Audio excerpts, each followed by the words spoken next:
हमारा aura dark कैसे होता है? नेगेटिव सोच से, नेगेटिव चिंतन से। सोच को बदलना है, पॉजिटिव थॉट्स एंड पॉजिटिव चिंतन, उससे ऑरा क्या होगा? वाइट होगा। Thought change, reality change.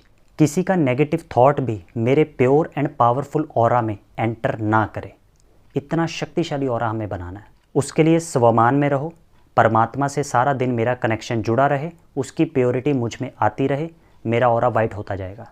सूक्ष्म दान करो, मनसा सेवा करो, सभी के लिए शुभ भावना, शुभकामना, प्रकृति के लिए श्रेष्ठ संकल्प, सभी के लिए अच्छा सोचते जाओ, सोचते जाओ। यानी मनसा सेवा, शुभ भावनाओं का दान दो प्रकृति को, लोगों को।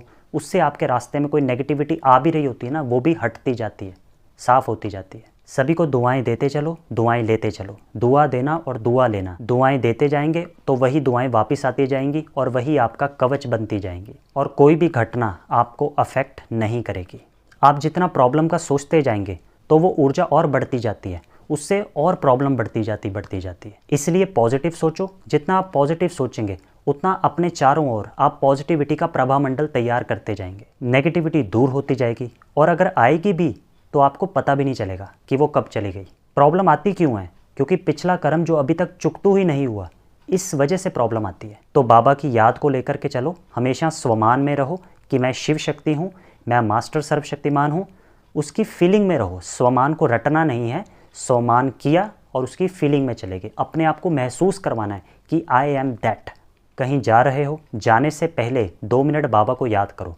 अपने आसपास बाबा की शक्ति का एक पॉजिटिव पावरफुल प्रभामंडल तैयार करो, एक सुरक्षा कवच तैयार करो। उससे आप कहीं भी जाओगे ना, आपको डर नहीं लगेगा। आपके आसपास इतना शक्तिशाली प्रभामंडल, एक शक्तिशाली ऑरा बन जाएगा बाबा की शक्तियों का, और बाबा आपके अंग संग रहेंगे और आपको बिल्कुल भी डर नहीं लगेगा। आपकी पॉजिटिव ऊर्जा दूसरों की नकारात्मक वृत्ति को भी शांत कर देगी। सकारात्मक ऊर्जा का प्रभामंडल यानी ऑरा बनाने के लिए आपको अमृत वेला बहुत शक्तिशाली बनाना होगा।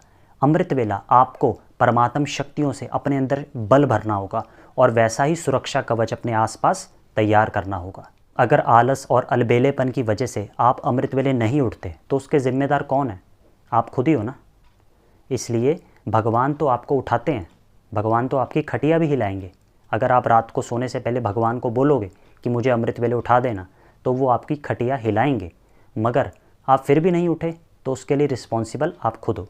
दूसरा, आप सेंटर में जाकर के मुरली क्लास सुनो, उससे संगठन में जो सकारात्मक ऊर्जा का जो वातावरण बनता है, उससे भी आपको कहीं ना कहीं ताकत मिलती है। अगला है शुभ भावना, शुभकामना देना शुरू करो।